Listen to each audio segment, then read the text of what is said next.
Hi everyone and welcome back. In this video we will be reading another chapter of Christopher Robin by Disney. Chapter 5. Of course, getting a talking bear through the streets of London wasn't exactly easy. As Christopher hurried down the street, briefcase in one hand, Pooh under his other arm, he regretted not taking a cab to the train station. It seemed to Christopher that every person in London was out and about, enjoying the early morning sunshine. He had to duck and weave constantly. Grumbling under his breath, Christopher tried to bring as little attention to himself as possible. Pooh, on the other hand, was doing the exact opposite. "It's very loud," Pooh said, squirming, his head swiveling back and forth as he took in the speeding cars, the passing people, and the constant thrum of activity. "And not in a hummy sort of way," he added, as a particularly loud and smelly double-decker bus blew by. "Welcome to London," Christopher said. Spotting a man approaching, Pooh waved. "Hello there," he called out. "Are you on an exposition too?"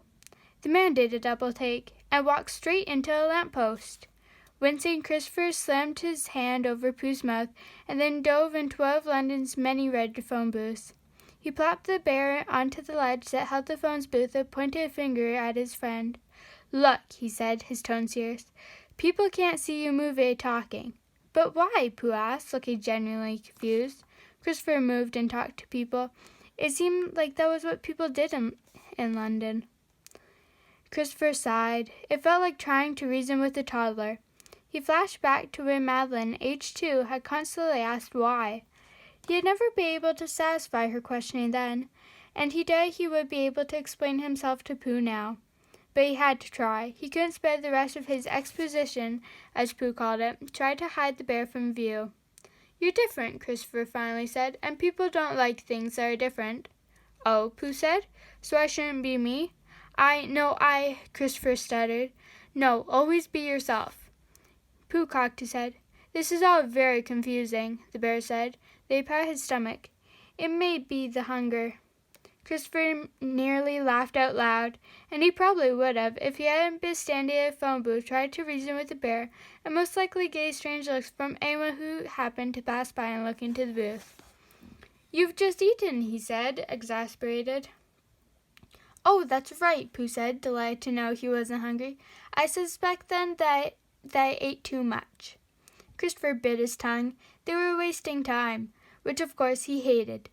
"Never mind that," he said. "Listen, for now, just maybe be a less exuberant you." The bear stared back at him blankly. "Flop, sag, go limp," Christopher said. As he spoke, he demonstrated. He flopped his head down, made his arms go limp, then his whole body sagged so that he fell back against the booth's glass.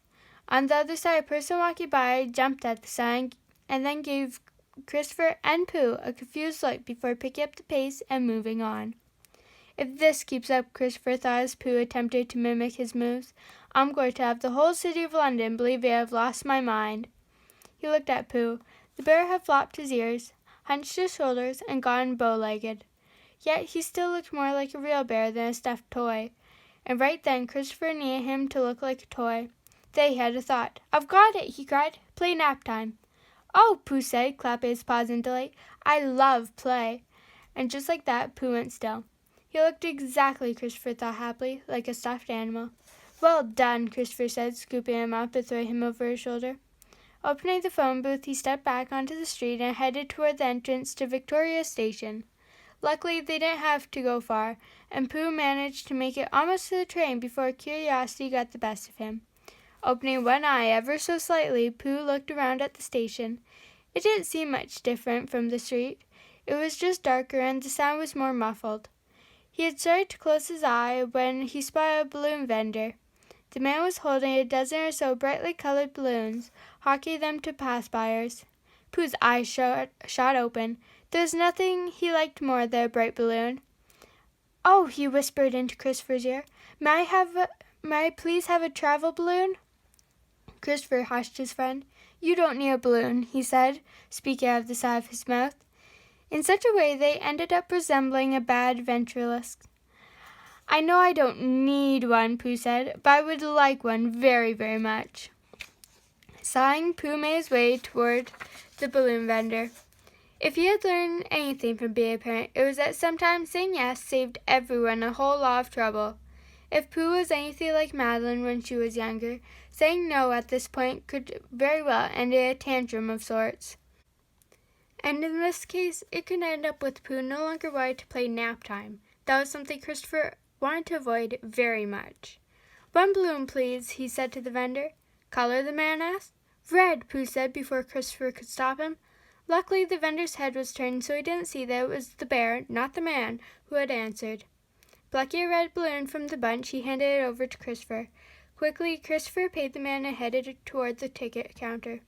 On his shoulder, Pooh clutched the balloon string and was back to looking like a stuffed toy, but one that now looked like a very happy and content stuffed toy. Pleased that he had avoided garnering any unwanted attention, Christopher steadily made his way up to the ticket counter. "A return ticket, please," he requested, choosing to ignore the odd looks the man behind the counter gave him as he placed Pooh and the balloon down on the ground so he could get his wallet. The balloon floated into his face and he batted it away. "To Hartfield, Sussex," he said. The balloon then settled back in front of his face. "Can I have some space, please?" he hissed down at Pooh's direction. The balloon drifted a few feet back. Nodding, Christopher finished paying and took his ticket, slipped it into his wallet. He glanced at his watch. They had made it. 2 minutes to spare, Christopher noted. "Good, yes?" There was no response. Christopher's eyes shot to where Pooh should have been. The bear and the red balloon were gone. Pooh had been enjoying himself quite thoroughly. Doing as Christopher asked, he had given the man some space, and was now wandering through the London train station, taking in the sights. The red balloon drifted lazily above him. Spotting a young boy sitting in a stroller, Pooh wobbled over to say hello. Unfortunately, he hadn't anticipated how eager the boy would be to make a new friend, or rather, take a new friend. The boy had grabbed Pooh and the balloon and dragged both into the stroller with him. While Pooh did enjoy getting a lift whenever possible, he was now beginning to get a bit nervous that he might not make it back to Christopher Robin. "Mine!" the boy shouted as a large trolley of luggage was pushed past. Pooh squirmed in the boy's death grip. "Are we going to be friends?" the bear asked, because the tightening grip on his body was beginning to make him feel like that might not be the case. Thankfully, just as Pooh was beginning to feel quite suffocated, Christopher rushed over. "He was mine first," Christopher said, grabbing Pooh from the boy's grasp. "That is true," Pooh said happily. The boy, however, did not seem satisfied with this reasoning, tilted back his head and began to shriek. Hearing the commotion, the boy's mother, who had been talking to a luggage porter, turned. Her eyes flitted back and forth between Christopher, who was clutching Pooh tightly to his chest, and her son, who was still screaming, arms reaching out for the bear. "Oh, for heaven's sake," the mother said. "Did you take my son's toy?" Christopher pulled Pooh closer. "You can't just steal teddy bears from grown men," he snapped, instantly mortified by what he had just said. Luckily, just then, a train whistle echoed through the station. "Last call for boarding," the conductor called out. "Last call."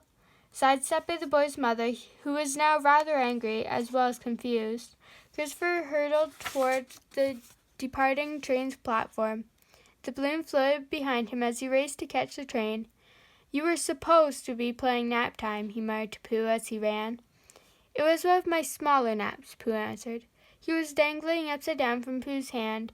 His eyes widened, however, as he spotted a candy stand. Even upside down, the tasty treats looked delicious.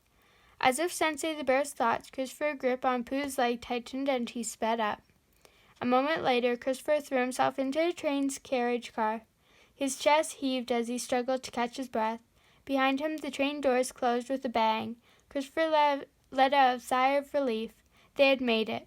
Now he just needed to find a club car and keep Pooh hidden until they got out into the countryside. But when Christopher tried to move forward, he couldn't. Upon looking over his shoulder, he let out a groan. The blasted balloon was outside of the train door, blowing around uncontrollably. Noticing the problem at the same time, Pooh let out a shout. "Christopher Robin," he said, pointing. In response, Christopher reached down and slipped the string off Pooh's paw. "But my balloon," Pooh protested, watching it flutter wildly as the train picked up speed. "It's gone now," Christopher said. "You don't need it."